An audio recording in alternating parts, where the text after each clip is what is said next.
Secrets of God's में मैं सिद्धार्थ ब्रह्मभट्ट आप सभी का एक बार फिर से स्वागत करता हूं। और इस वीडियो में मैं आपको ये बताऊंगा कि कौन से देवता को कौन से फूल आपको अर्पित करने चाहिए ताकि आपकी सारी मनोकामना की पूर्ति हो। हमारे धर्म में जब भी कोई अनुष्ठान होता है, पूजा होता है, कुछ भी होता है, लेकिन फूलों के बिना सारी पूजा, सारी अर्चना में अधूरी लगती है। हमारे धर्म ग्रंथों में इसके बारे में विस्तार से बताया गया है कि कौन से देवता को कौन से फूल प्रिय है, जिसको चढ़ाने से आपकी किसी भी कामना की पूर्ति हो। हमारे शास्त्रों में बताया गया है कि देवस्य मस्तकम कुर्यात कुसुमो पहितम सदा।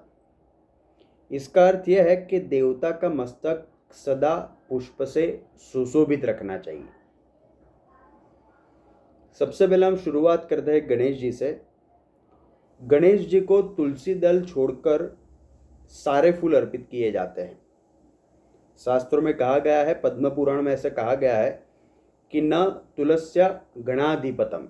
इसका अर्थ है कि गणेश जी को कभी भी तुलसी दल नहीं चढ़ाना चाहिए। गणेश जी को सबसे अधिक प्रिय अगर कोई चीज है तो वो है दुर्वा।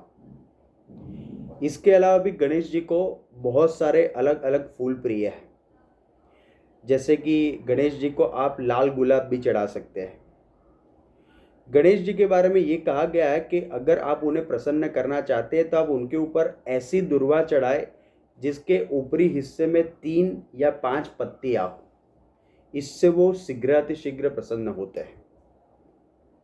दूसरे है भगवान शिव।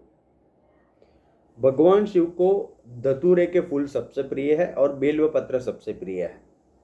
इसके अलावा हर सिंगार, नाग केसर के सफ़ेद पुष्प, सूखे कमल के गट्टे, कनेर, कुसुम, आक, कुश आदि के फूल शिवजी के ऊपर चढ़ाने का विधान मिलता है। शिवजी के ऊपर कभी भी केवड़े का फूल नहीं चढ़ाया जाता। फिर है भगवान विष्णु। भगवान विष्णु को सबसे प्रिय तुलसी दल है। इसके अलावा फूलों में कमल, मौलसिरी, जूही, कदम्ब, केवड़ा, चमेली, अशोक, मालती, वसंती, चंपा, वैजंती के पुष्प भगवान विष्णु को सबसे अधिक प्रसन्न करते हैं। तुलसी दल से वो सबसे जल्दी प्रसन्न होते हैं। कार्तिक मास में अगर आप केतकी के फूलों से भगवान विष्णु की पूजा करते हैं तो वो विशिष्ट रूप से प्रसन्न होते हैं। भगवान विष्णु के ऊपर कुछ फूल चढ़ाए नहीं जाते, जैसे कि भगवान विष्णु के ऊपर आप आक या धतूरा नहीं चढ़ा सकते। गुलेर भी भगवान विष्णु को नहीं चढ़ता। फिर है भगवान सूर्य नारायण। भगवान सूर्य नारायण की पूजा कूटज के पुष्प से करने का विधान मिलता है और इसके अलावा उनको कनेर, चंपा, पलाश, आक और अशोक के फूल सबसे प्रिय लगते हैं। अभी है भगवान कृष्ण। महाभारत में युधिष्ठिर से भगवान श्री कृष्ण कहते हैं कि उनको कौन कौन से फूल प्रिय है।